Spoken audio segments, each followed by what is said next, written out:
Purple Daily is daily Vikings entertainment. We just want the Vikings to win a Super Bowl before we die. I will ride with this group. Seriously, man. Please. And away we go. Oh, man. Oh, boy. Judd, you were hoping for these comments and quotes from Mike Zimmer 2.5 years ago. You were kind of saying on Purple that you made some predictions on Write That Down. Yep.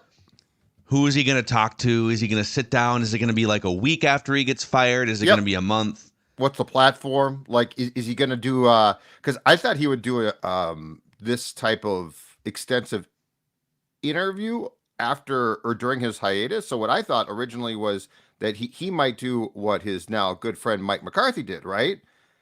Went out and allowed Pelissero to do this whole thing about how, I want to get back into coaching. I've assembled a team in at my ranch, and we're in a room grinding film. So my question was he going to do that? Was he going to like go scorched earth? But I always thought it would be during the time that he was off. I never thought it would be after he got a job again. Dude. The fact that, and we're going to get into all the quotes. We're just going to go like, we've categorized them into the different themes and people that he went scorched earth on. And we'll just go through all of them. Mm-hmm. The fact that he still feels this way 2.5 years later is angrier than ever. Oh my God. So before we get into all of it here, thank you guys for joining us live. It's Labor Day weekend. We weren't planning on going live on this Sunday, but when Mike Zimmer cuts open a vein like that in the Star Tribune, here we are on the Purple Daily YouTube channel. Maybe you're even watching on a Roku TV. In fact, yesterday, my wife and I, we saw a deal. We were looking through like Labor Day weekend deals. We've been in the market for a bigger TV, and we grabbed ourselves a 65-inch glorious 4K Roku TV from Best Buy. Roku is America's #1 streaming platform. I've been a Roku guy for probably 10 years. And they make TVs, Roku.com to learn more. Or you can shop at a retailer near you. In fact, this is us right here watching Indy racing in our living room for the YouTube audience. That's me right there. Yeah. That's you. Nice head of hair. But it's beautiful. Setup was a breeze, and just the picture quality, just an incredible experience. So we've been binging, in addition to college football yesterday, we've been binging Scandal on ABC for a second time. One of our favorite shows from like 10 years ago. But Roku.com to learn more, or shop at a retailer near you. Quick Trip also helping to fuel this episode, Judd.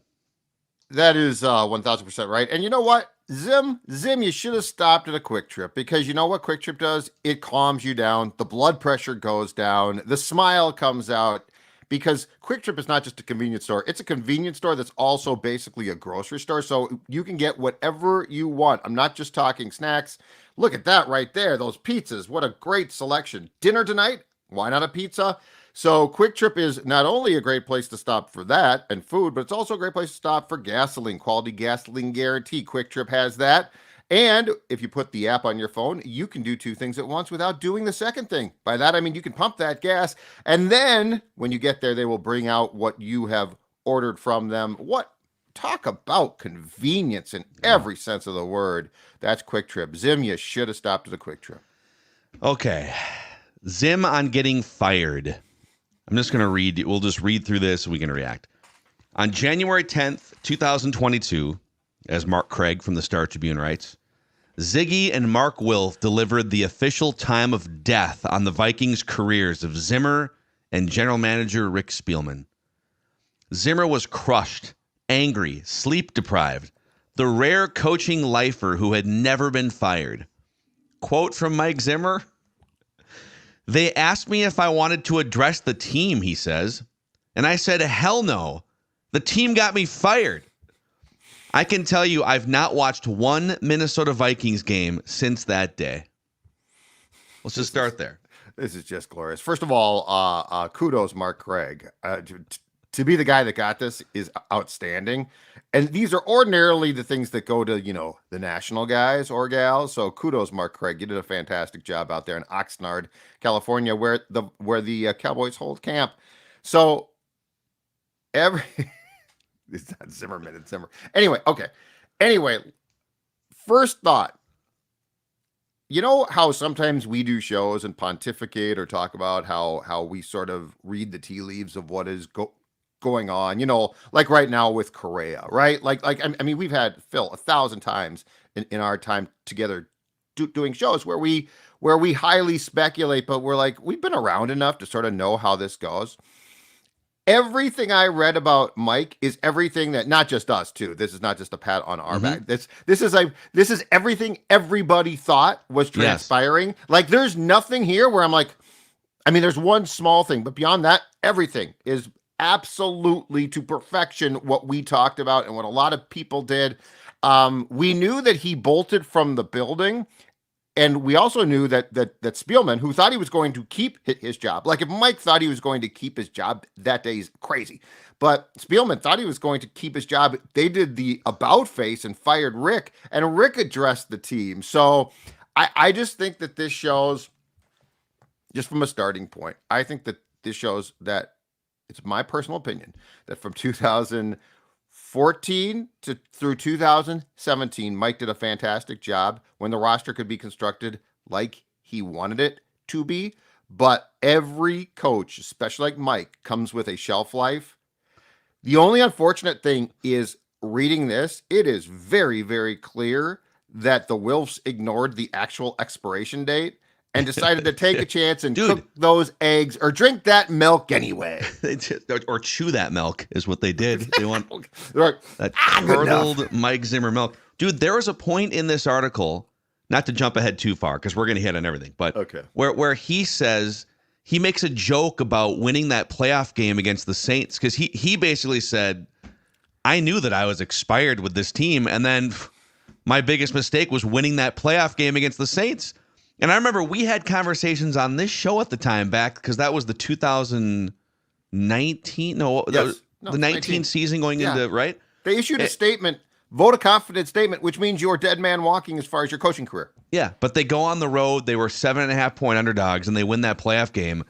And even Zimmer, in the moment, reflecting back, knew that, if I would have lost that playoff game, probably don't continue on as the Vikings coach. There were rumors about the Dallas job being open. Yep. And he kind of laments, everyone, fans, I think everyone laments the Vikings winning that playoff game, which ironically is the only playoff win of Kirk Cousins' career, 12 plus years in the NFL. Yeah. So I guess, like that, the first, because Mark Craig kind of sets it up as, it's this he gets fired. The only coach basically in history that's like never been fired as a coordinator, position coach, head coach. It's a time for reflection. And Mike Zimmer's like, screw reflection. I'm not going to go address the team. Get me the hell out of here. He just sped off without even like signing HR paperwork or any of that stuff. Yep. He's clearly very petty still. As he admits, he holds major grudges. Yes. Doesn't take barely any responsibility for things going sideways.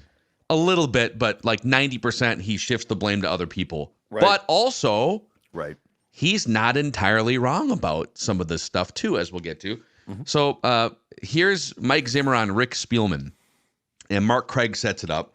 Zimmer and Spielman barely spoke to each other in 2021 and haven't spoken since. Spielman has texted Zimmer, but Zimmer hasn't responded. The fallout began on draft day of 2021. This would have been the draft day leading into both of their final seasons. Quote from Zimmer, I walk in before the draft, and Rick is watching quarterback interviews from the combine. He hadn't told me anything. Normally, he always kept me abreast of everything, and he and I were always good. Mark Craig jumps in until they weren't good. Zimmer was in pre-draft meetings that discussed the quarterback class.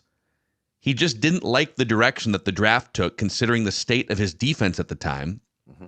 Quote from Zimmer, the first round, Rick tried to trade up for Justin Fields, which, by the way, that there was a bunch of steam on draft night. Yep. It was out there. And he hasn't done anything, Zimmer says. With our 4 third-round picks, I'm sorry, this is back to Mark Craig talking. With 4 third-round picks, Zimmer selected in order Kellen Mond, linebacker Chaz Surratt, offensive lineman Wyatt Davis, and defensive end Patrick Jones II. Yep. Zimmer was there only for the first pick. Quote from Zimmer, when he picked Kellen Mond, I walked out of the room. I left the building. I didn't even talk to him on the phone. Then they speak the next morning. Yep.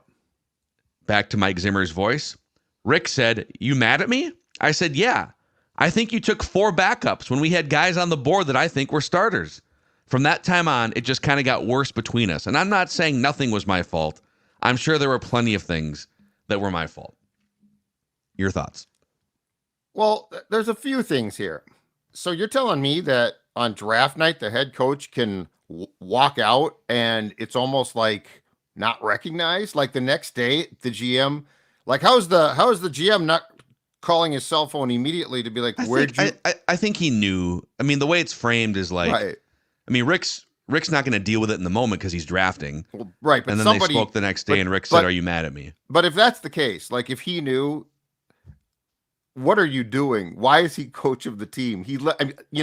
And the one thing that we have to caution is this is all Mike's version of the history. Like there's no rebuttal here. Like Rick Spielman wasn't contacted and said, "Oh, that's really not what happened." So like we don't know exactly. But if you take Mike at his word, what I would say is, if I'm the Wilfs, that relationship right there is so fractured. How do you proceed with it? So like you went into 2021 with this relationship of the coach is so mad at the GM. The GM is now not listening to the coach at all, if you believe Mike. So like this speaks to more dysfunction than I thought. And I think we all thought it was dysfunctional. Well, okay, a few things off this. First of all, Mike Zimmer was 100% right about the draft class. He was 100% right about Kellen Mond being garbage. He was 100% right about Wyatt Davis, Chaz Surratt, and Patrick Jones II being backups. Mm-hmm. But on the flip side, sometimes as a head coach or as a leader in any organization, football or not, it's not your job to just be right and dunk on people. It's your job to lead, to build connections, to build a team and camaraderie. And so this is where it'd be nice to get Rick Spielman's version here, because Mike Zimmer makes it sound like, Rick just locked himself in a room and went rogue and took a bunch of players I didn't want to. That's what I want to know. Okay, well, Rick also, like, in fairness to Rick, because people look back at Rick and the bones of the current team that we think could have an open window 2025, Rick drafted Christian Darrisaw. Rick drafted Justin Jefferson, right? Like, there's some good players in there. I mean, Harrison Smith for all these years. So I go back and forth. Now, there was another reference in this same breath where, to sort of validate his opinion on Kellen Mond, because remember, he chirped about Mond during a press conference. That Green Bay game. Don't you want to see more of him? Yeah. I see him at practice. Yeah. And he referenced Mond playing 3 NFL plays and saying 2 of them were bad. But he's trying to remove himself from the development of a quarterback on his roster as a head coach. Right. So on one hand, it's like he's right about Rick Spielman whiffing on some of these picks. But he also, like, when your general manager gives you players to develop, whether it's Kirk Cousins, Kellen Mond, or Chaz Surratt, it is your job to get the best and the most out of those players and develop them. Of all 3 of those names, though, the one that makes no sense is Chaz Surratt, because Chaz Surratt was a linebacker special teams guy. So you're telling me that Zimmer, who prided himself on defensive knowledge, said don't draft a defensive guy, and Rick's like, screw you. Like he that, may not have liked the particular pick, though. But it seems, I'm just saying that this portion, and it's all juicy as hell, so don't get me wrong. I am not saying there's anything wrong with this story. I love it. This portion, to me, the only thing that I truly took away beyond the unnecessary dunking on poor Kellen Mond, who I don't know what he's doing right now, but if he Googles himself, he's going to see he's popular again, not for the right reasons. This portion to me only speaks to how wide the rift was between the GM and coach. And I fault the Wilfs there too, though. Like, how do you let it? You are the stewards of the franchise. Like, you are at the end of the day, it is your franchise. How do you let this fall apart? And the day that Mike got the job, I remember we did segments. I believe it was 6 or 7 teams had interviewed Zimmer for head coaching jobs before the Vikings job, and nobody would give him a job because he's abrasive as hell and he speaks his mind, which is at the start of your tenure is great. It's the same thing.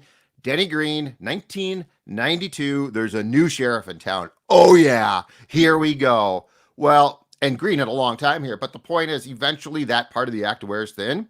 So, like, you have to be when you hire Mike, you have to be on high alert for when the building shifts. With Zimmer, it was never going to be a question of, is it going to shift? It was going to be a question of when. And they just sort of, it sounds like this whole thing, if this draft recap is right, and I think the tenor is probably right, they just sort of let it go. He telegraphed when, I love the way you put it. You have to know when the expiration date is. You have to know when the tone of the conversation starts to shift. He telegraphed the changing of the tone when they signed Kirk Cousins. Correct. Which is the next section we're going to get to here. Correct. But he delivered that press conference at the NFL Combine a few weeks before free agency when all of these backroom dealings were taking place. The Super Bowl was in the Twin Cities and Kirk was waiting in line at the Smack Shack at Mall of America. I'm just by coincidence, right I'm just in the Twin Cities. I'm house hunting. Why am I house hunting? Potentially in Eden Prairie and looking at the practice facility. Yep. And Mike Zimmer delivers that press conference at the Combine a few weeks after the Super Bowl or whatever, whenever it was, and essentially said, he didn't say Cousins' name, but he essentially said, we've got something pretty good brewing here. Mm-hmm. Let's not sacrifice chunks of our defense and salary cap situation to go get a quarterback that, and I'm kind of paraphrasing here, that I don't think is moving the needle enough as a winner. So Mark Craig asked about the Cousins contract, and Mike Zimmer said exactly what we all thought, interpreting those quotes from a few years ago, 6 years, 7 years ago. Yep. We're averaging 10 wins a year playing really good defense with some other quarterbacks who weren't as talented as Kirk.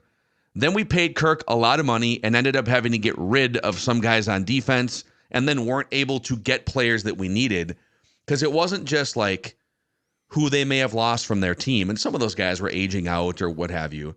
It was the inflexibility to maybe sign a stud cornerback or go sign a stud edge rusher or whatever it may be to fill out his defense the way he felt comfortable coaching. And again, he's not wrong. Nope. I think there's room to say two things. One, he was 100% right about the Cousins contract. You upgraded the talent at quarterback, but you based on the coach that you had, a defensive-minded coach who wanted to win games a certain way, you decreased your chances of winning football games and created tension inside the locker room. On the other hand, bro, you're the head coach of the entire football team.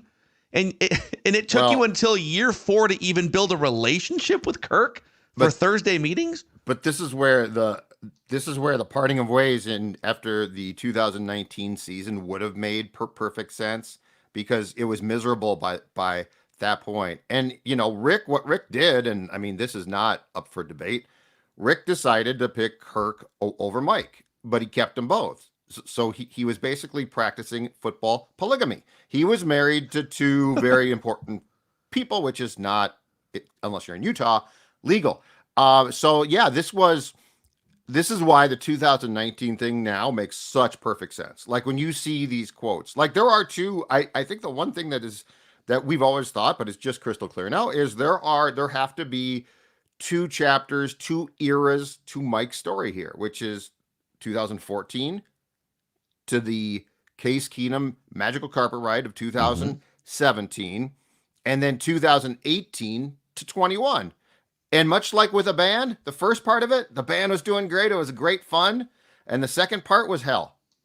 So this is just like when you try to sort through how mad Mike is about things, because I mean, there's so much just outright anger there.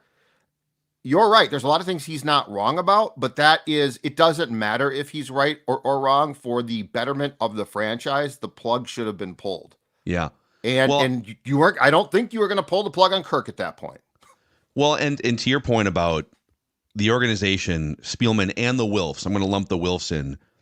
They chose to bring in another spouse, which is a highly paid. When you bring in a Kirk Cousins for a record-setting guaranteed contract, you're basically bringing in another ruler of the franchise in some ways. Like you have to build things around him in a certain way, which was the opposite of what Mike Zimmer was building something very successfully, by the way, that wasn't reliant on a quarterback. Now, we could debate long-term, how long can you really keep that type of operation? At some point, you do need more of a franchise quarterback. Right. But like, I can't imagine the current iteration of the Vikings leadership from the Wilfs to Kwesi down to KOC. I can't imagine them forcing something on Kevin O'Connell that he would, because remember, Kevin was the quarterback killer, like in some of these drafts. Right. So I wonder what changed. Maybe they just learned something. They forced Kirk Cousins on Mike Zimmer after averaging 10 wins a year for 4 years and a trip to the NFC Championship game, and it blew up in their face. And now it seems like they're giving Kevin O'Connell a lot more influence and power to say, hey, if you want to shoot down this quarterback idea, that quarterback idea, go forward with this other one. Right. Then we will follow your lead on that. But when you hire Zimmer and you empower Zimmer and you're winning and succeeding with Zimmer, if he's putting up red flags and road flares and saying, I don't think this is a good idea, and you move forward with it anyways, you are digging your own grave, ownership and front office. And that's what happened. And actually, if you now sort of reverse engineer this entire thing, the Kwesi hiring makes more sense because, Rick and Mike were football guys. And they both had their opinions. And as far as I know, to his last day here, from the time that from 2013, 2012, Rick had control of the 53, which at the end of the day is the most important thing. Like if you have power, that's the power. Can I control the roster? But the Kwesi hiring now becomes a little bit more explainable in the Wilfs world because he's not really a football guy. He is a football guy, sort of analytically driven, certainly not not an old school like Rick scouting football guy. And I wonder, for guys from the East Coast, sometimes I feel like the Wilfs can definitely take the passive aggressive route, which is how do we mitigate the anger we felt, right? Like the culture is bad. How do we change that? And I wonder if their response was, okay, Kwesi's very smart, certainly brings some intangibles here, but he's not Rick. He's not going to tell you, I just went out and saw a guy, a running back, and it's unbelievable. Ryan Grigson brought in, and he's a football guy, but as Kwesi's assistant, so he does not have power really. And then Kevin has power. Like, I wonder if because I think we make the mistake here, and we made it with Rick and Mike, but it's probably closer to truer with Phil. I think we make the mistake here of always thinking that the GM and coach are married. Like the GM had a hand in hiring the coach, so they must love, those relationships can go sideways big time. And I do wonder if in this case, because we all think that Kwesi had real interest in his friend Jim Harbaugh, I could see O'Connell being far more of a universal, not just Kwesi guy, that they're like, this guy is a perfect guy for our culture and we need this right now. And so if the deterioration of Spielman and Zimmer speaks to what we have now, which is not just a better culture, but it's also two people that really at the end of the day shouldn't butt heads as much. Yeah. So are they? This is where I don't know that it's accurate, and not that you said this. I don't think you can say by any measure that Kwesi is a better general manager than Rick Spielman. Oh yeah, I don't know. But I think based on where things had sort of deteriorated with both Zimmer and Spielman, I think they felt like, let's bring in some people that can be a change of pace, can look at the matrix a little bit differently, and maybe most importantly, can get along with each other and players, and it can just be a little bit more kumbaya here. And they won't fight as much because Kevin knows so much more about the actual football stuff. Yeah, they complement each other. Yeah. There's a bunch more we're going to get to here. I just want to go back to the day that they both got fired. This is just a dumb anecdote, but I've told you guys about this reality show, Traitors, that my wife and I started watching a couple months ago, like in June. I think there's been 2 or 3 seasons. It's on Peacock, and they bring in a bunch of formerly famous, like B-level reality stars. So it could be people from Big Brother or MTV, The Challenge or whatever, and they put them all in like a Scottish castle. And it's like a game of Clue. It's like a murder mystery where someone gets quote unquote murdered and you have to figure out who did it and whatever. But at the end of I'm going to spoil season 2 for anyone who hasn't seen it, right?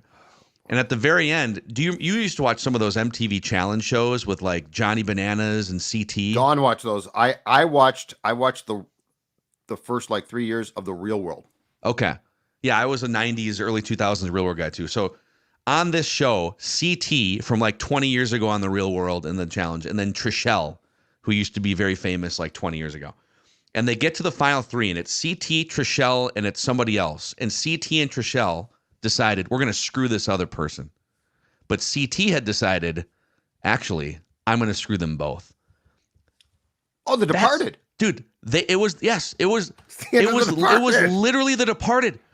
The Wilfs had been conferring with Rick Spielman clearly for days, if not weeks. We're going to fire Mike Zimmer, right? Hey, we're all going to go him. We're going to fire Mike Zimmer. Yeah. But then they had separate meetings about Spielman. Spielman went to work that morning thinking we're all on the same page. We are going to fire Zimmer. And they did.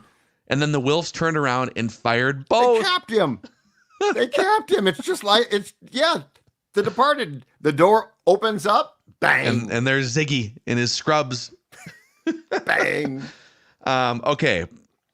Amazing comments about players criticizing him on his former relationship with Paul Allen and a couple other things here. Nicolay Law is helping to power Purple Daily in 2024. A shout out to the exclusive personal injury law firm of Purple Daily. Nicolay Law knows that when you or a loved one gets injured, ordinary life can come to a stop and things can get complicated. That's where Nicolay Law comes in. Fear the flannel, as Russell Nicolay says. So if you've been injured and you're looking to get the compensation you deserve after an accident, get Minnesota's local award-winning injury lawyers. Get Nicolay. Start your path to winning at nicolaylaw.com or give them a call at 1-855-NICOLAY. That's nicolaylaw.com or 1-855-NICOLAY. The Renaissance Festival, too, is going on between now and the end of the month. In fact, this weekend, it's a longer weekend for RenFest because you get that Labor Day add-on. But it's weekends and Labor Day through September 29th. And, the buy one, get one is over, but you can still go get discounted tickets at renaissancefest.com. You can throw axes. You can wield swords. You can watch live armored combat jousting. That's what we need. Rick Spielman versus Mike Zimmer. They should have jousted. Yes. They should have done this in 2018. Whoever stays on their horse. And then throw Kirk in there, too. There's just, I don't know how like a three-way armored jousting thing would happen. But you can also enjoy tasty turkey legs, Nordic meatballs, pork belly burnt ends, beer and wine, 16 stages of entertainment. Great place for the kids. Discounted tickets at renaissancefest.com. And we're also giving away tickets to Score North app, 4-pack of tickets to the RenFest listener reward section of the Score North app, and you can get a 4-pack of tickets. Enter to win one there. So, okay, back to this glorious Star Tribune article here. So players came out. Brian O'Neill, Eric Kendricks, who's now a Cowboy. Yeah, this is interesting. Other players. Players came out after he got fired and talked about the fear-based culture. There was also the Terrence Newman anecdote, which we're going to get to from the Tyler Dunn Go Long article. But Eric Kendricks is now a Cowboy, and Mark Craig was asking him, is this kind of awkward now after all the things you said about the fear-based culture? He said, yeah, Zim and I have had some conversations, and we've buried the hatchet. He apologized. He kind of apologized. Like, I'm sorry, Sim. I'm sorry. I didn't mean it. But he also said, he told Mark Craig, that's how I felt in the moment, and that's what it was like in the moment. Right. And but him and Zim have apparently made up so that they can be on the same Cowboys team. The criticism that hurt most of all wasn't from Kendricks, though, Mark Craig writes. Although that one certainly stung, it was from Terrence Newman, who was an assistant coach at the time and after playing cornerback for Zimmer in Dallas, Cincinnati, and Minnesota. Newman spoke with Tyler Dunn of Go Long a few years back and detailed what he called a toxic atmosphere in Zimmer's final days. Quote from Zimmer, "That one hurt me bad. Terrence was like my son. I called Bill Parcells about that one. I called Terrence. He said, well, that's how I felt. I said, then look, we're done." I love that. We'll get to another one here, but this is, I think, a great glimpse into why Mike Zimmer is never going to be a great long-term head coach. I mean, his age is one thing, but you've got one of your most respected veteran players that's been with you at every single stop going back like almost 20 years. a guy that's like a son to you. You guys have a very close relationship. Right. And he's telling you, maybe not directly, but through media, yeah, this guy, he's become a little unhinged. There's a problem here. And rather than taking that, and you can maybe take issue with, why didn't you just come to me? Why'd you talk to Tyler Dunn about it? Instead of taking it as real, actual, meaningful feedback, Mike Zimmer's like, we're done here. No longer will we be speaking. Yeah, it just slams the phone down. So the only thing that doesn't make sense on this timeline is Terrence joined the Vikings and Zim from 2015 to 17 as a very old player, but actually was effective. But then he retired. So he came to training camp in 2018 with Kirk here, the first year, I believe. And it was very crystal clear that he was cooked. And so Zimmer gave him a job as a defensive backs coach, but he was on the staff in 2018. And then he decided he didn't like it. I'm sure partially because Mike was unhinged, and he left. So I think what probably upset Zimmer was the fact that Terrence Newman must have been talking to his old pals by then, because he was gone. This guy's got dough. He's a very smart guy. He's been drinking wine for like 5 years now out west. I think he's got like a winery, or he's involved with one, or he was at least. So I think what probably upset Mike is, I think what he's saying is Terrence was taking the word of guys that he had played with but wasn't with right now and didn't have firsthand knowledge. That's my guess, because he was not here. But I remember that Tyler Dunn piece was fantastic. And I mean, you talk about dropping a grenade and walking away. There were some really interesting quotes there. But you know what? It all goes back to this.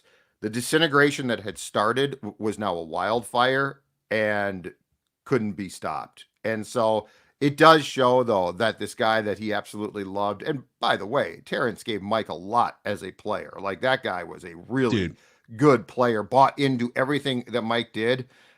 It really shows that probably for Mike's own sanity, it would help to say, I didn't appreciate that, but things were like, if Mike can't look at the years 2018 to 21 and say, okay, it really went bad, and a lot of people unnecessarily got caught up, which the players did in this, if Mike can't see that, it speaks to a delusional inability to live in the reality, which is that thing went sideways. And you can blame whoever you want, but Mike also participated, and it's almost like he doesn't want to admit he participated in that portion of Vikings history, which he didn't really help in. And this, again, is where a lot of this stuff that we've gone through, he hasn't been wrong about. But it's not, your job as a head coach isn't to be right all the time and dunk on people who oppose you. Or in this particular case, like, you've got one of your most respected people for 20 years who's giving you feedback, basically. And your reaction to that is, done. We're cut off. Right. That's his ego. His like, everyone in football and everyone who aspires to be something has some sort of an ego, and that's great and fine. His ego gets in the way of relationships. It gets in the way of... Well, and this is why I think that privately Kendricks kissed his feet. Like, the fear-based culture comment was one of the biggest comments of the day, and it made national news. So, like, he can say we talked it out. I would say that privately he's like, I was caught up in it. I shouldn't have done it. I'm so sorry. I will never talk to those friends again. I will be loyal. So that's, if you're going to tell Terrence, who's a really smart, headstrong dude, we're done, I think Kendricks probably got down on one knee and said, I am so sorry. Privately. Just to, because he's only going to be there for like a year probably, right? He might not last a year. I think he's cooked too. Here's more about negative player reactions. Some of the negative player reactions after Zimmer's firing hardly registered with him. Quote from Zimmer, Chris Boyd. Well, I agree with this one. It shouldn't have registered. He says something about me. I'm like, dude, you had more special teams penalties than anyone I can remember. Just absolutely fillets Chris Boyd. So Chris Boyd saw this quote yesterday on Instagram. I don't know if you saw this. No.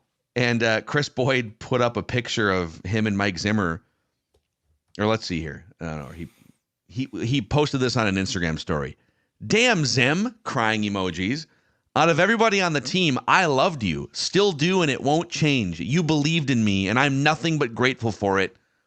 Heart hands emoji times 3. Oh, He's back. So Chris Boyd's like, dude, Look for the Cowboys to pick him up.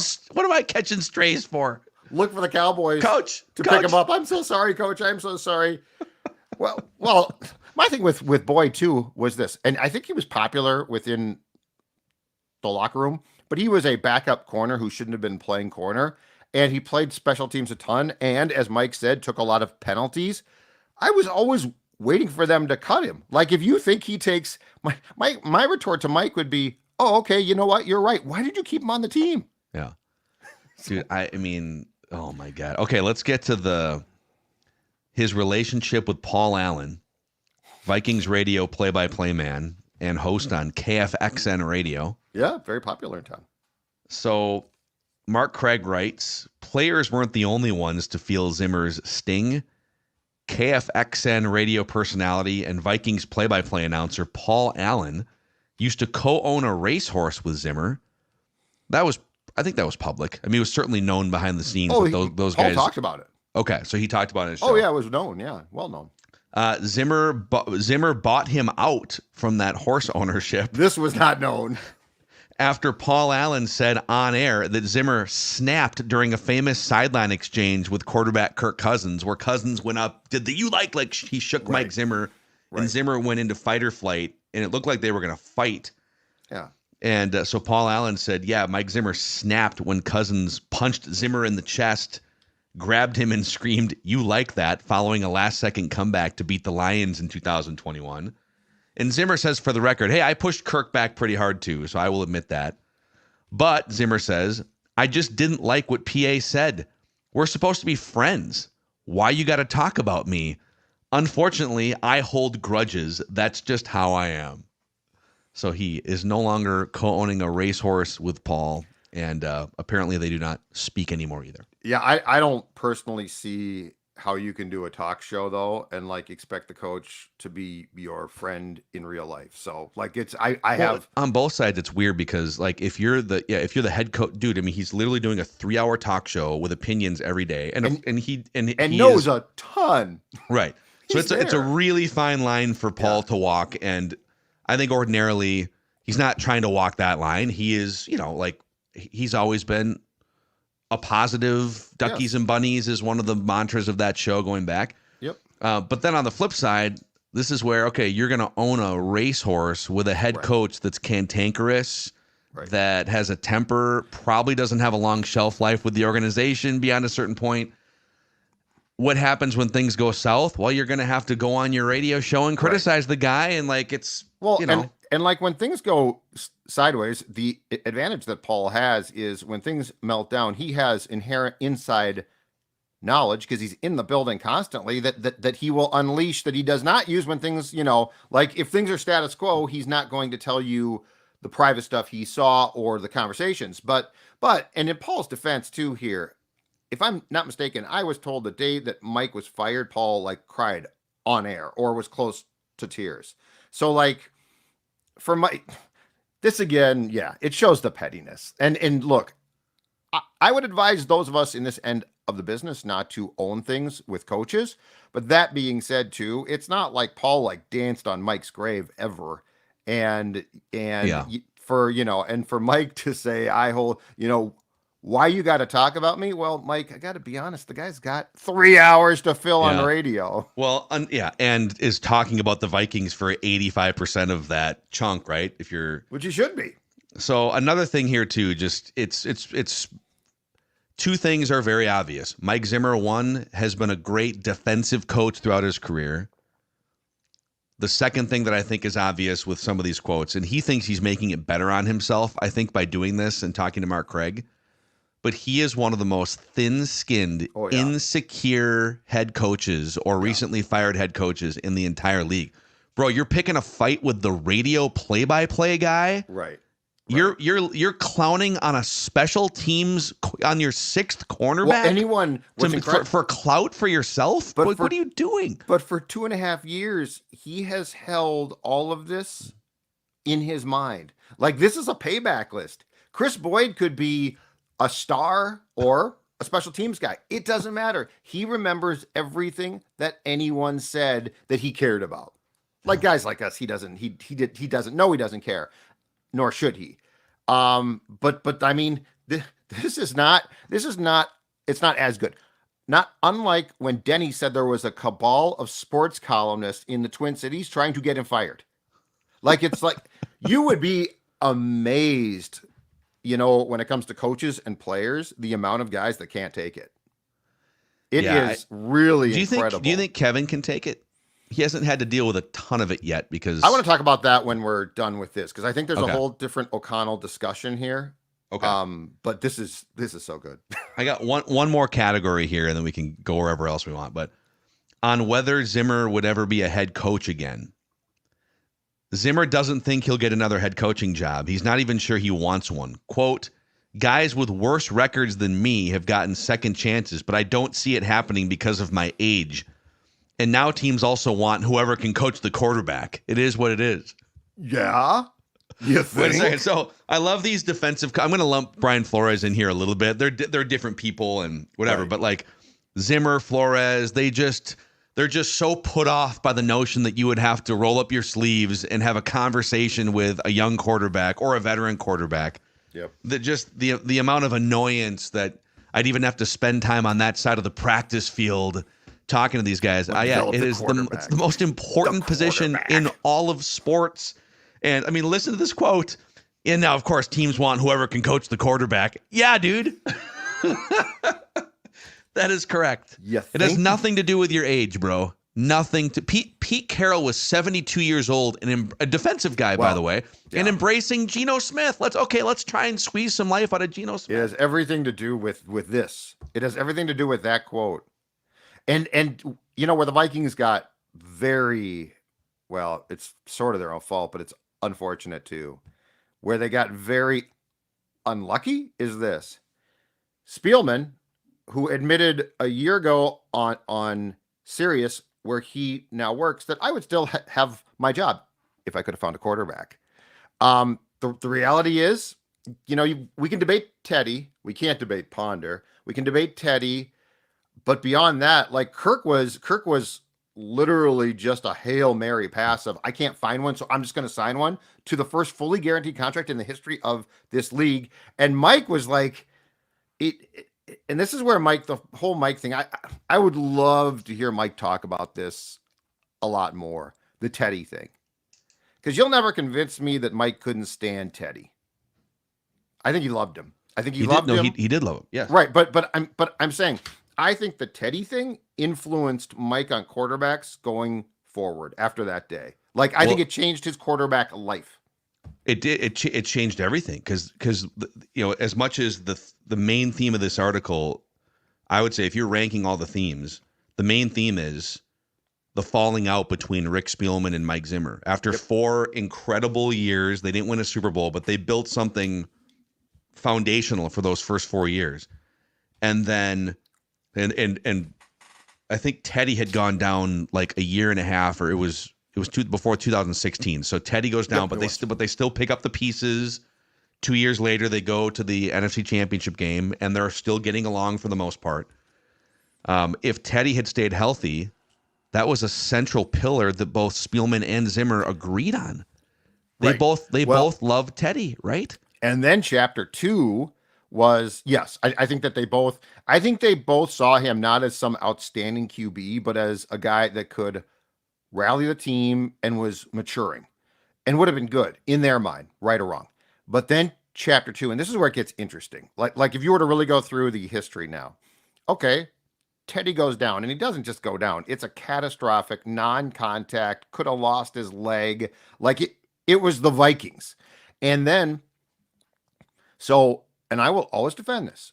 Then Rick quickly goes out because Sean Hill is the backup and gets Sam Bradford. A good trade, by the way. Yes, a first-round pick. You don't love to do that, but if you remember, that 2016 team, as was proven eventually, was ready to pop. Like that defense, it would have been absolutely football malpractice to say, okay, you know what, we're just going to try to get by. So he goes out and gets a quarterback with an injury history, but who was, through a pretty ball, got the team off to what, a 5-0 or 6-0 start.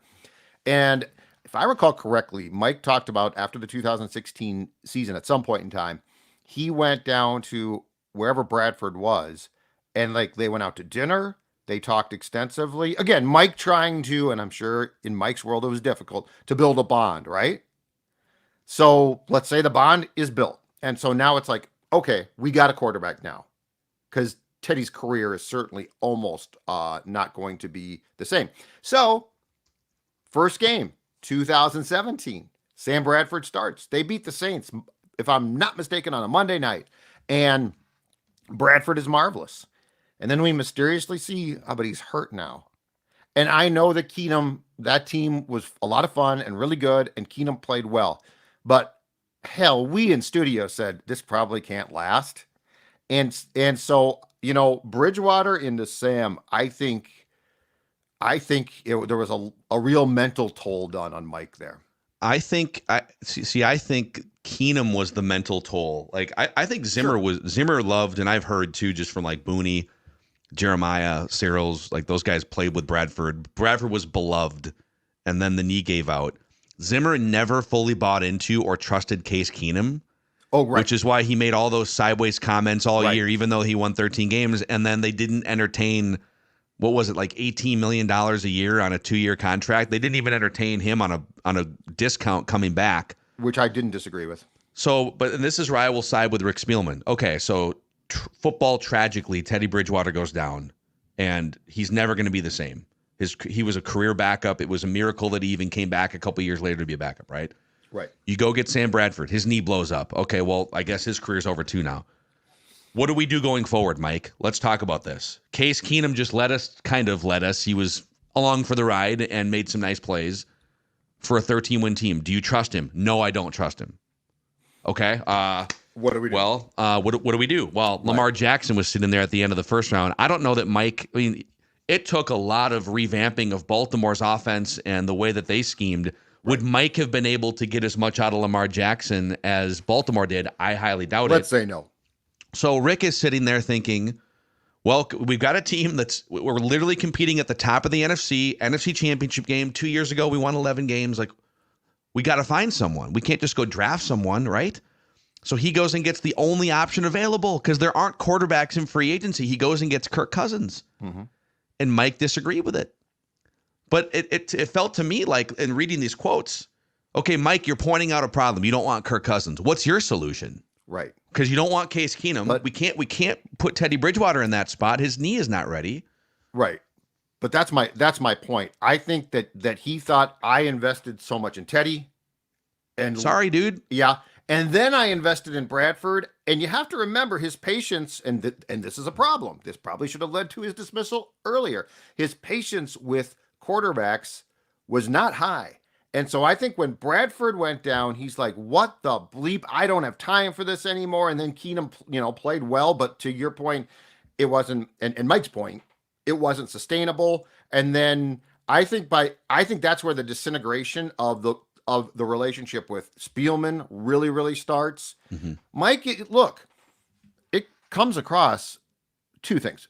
One, Mike is as petty as you can possibly get. And I think at some point he's a snivelly child who doesn't get his way. And so he's like, well, just screw it. I'm not going to do it. Mm-hmm. The other thing, and this ties into your question about O'Connell, the other thing that cannot be judged 2 years into Kevin, because it certainly couldn't be judged 2 years into Mike, is what does team and football PTSD do to you? In Mike's defense, I will say this. The man has been through a lot. 2009, his wife dies. He coaches like a week after that.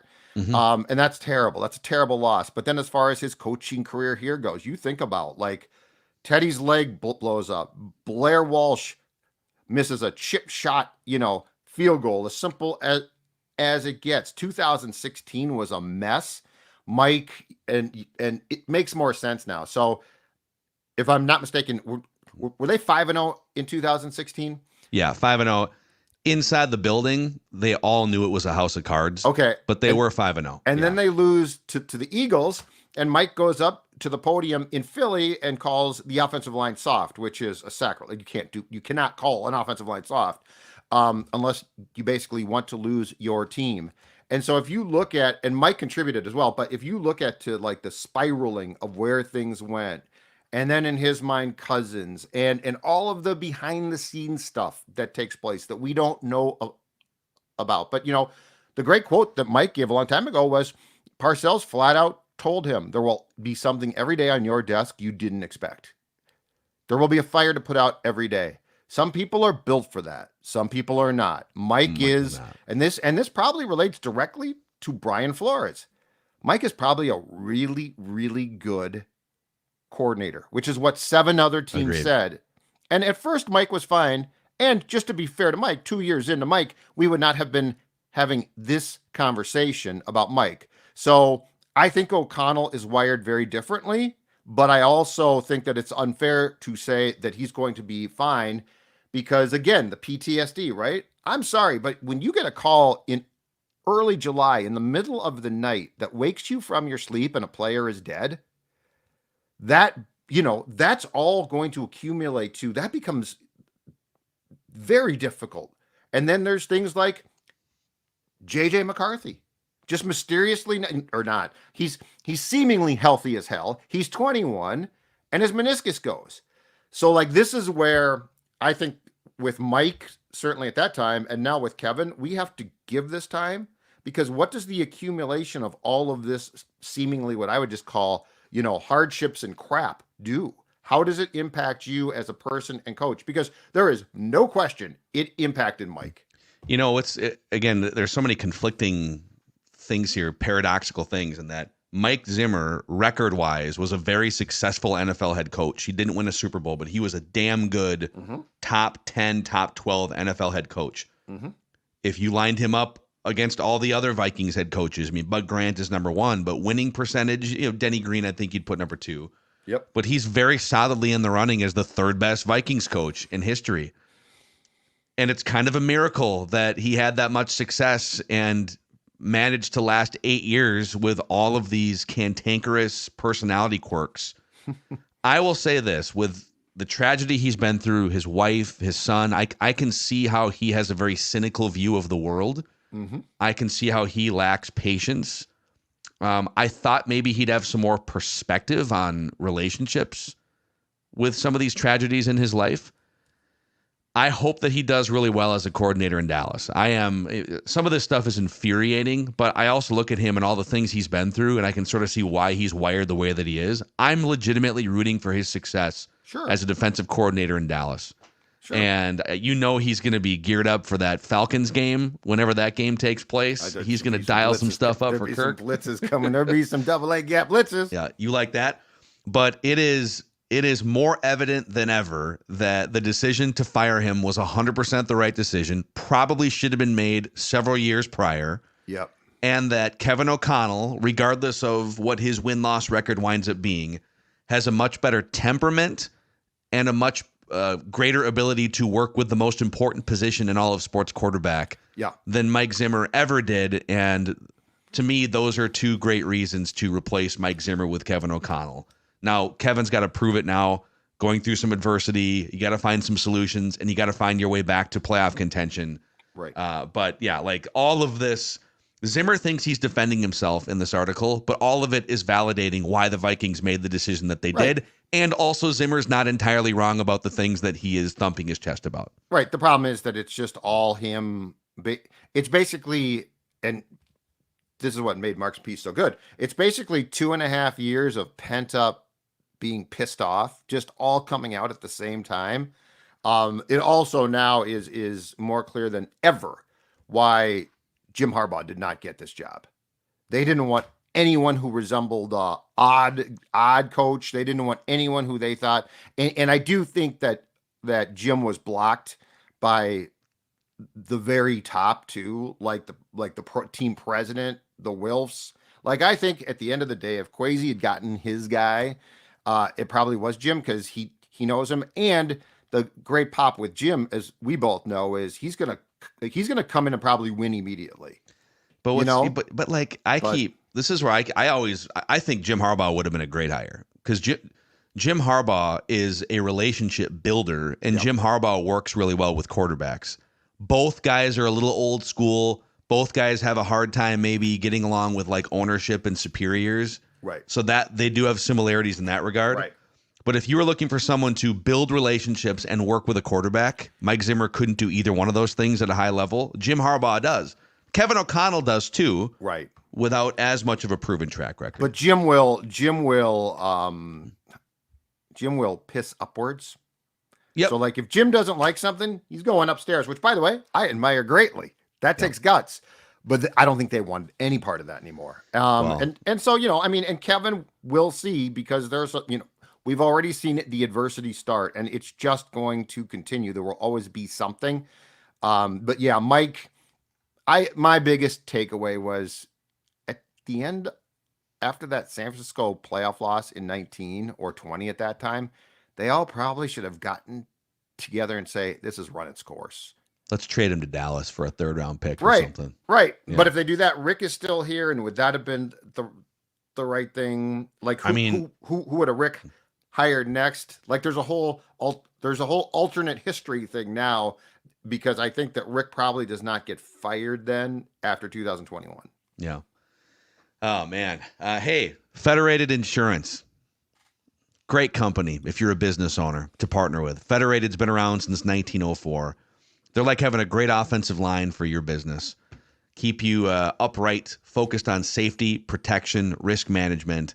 Federated measures the success of their business by the success of the clients that they work with. And so if you're looking to find out more, and by the way, talk about like corporate cultures here, and the toxic one that we just got done reviewing. Federated's corporate culture is grounded in equity, integrity, teamwork, and respect. Okay? Not a lot of respect happening a few years ago. Federatedinsurance.com, where it's our business to protect yours.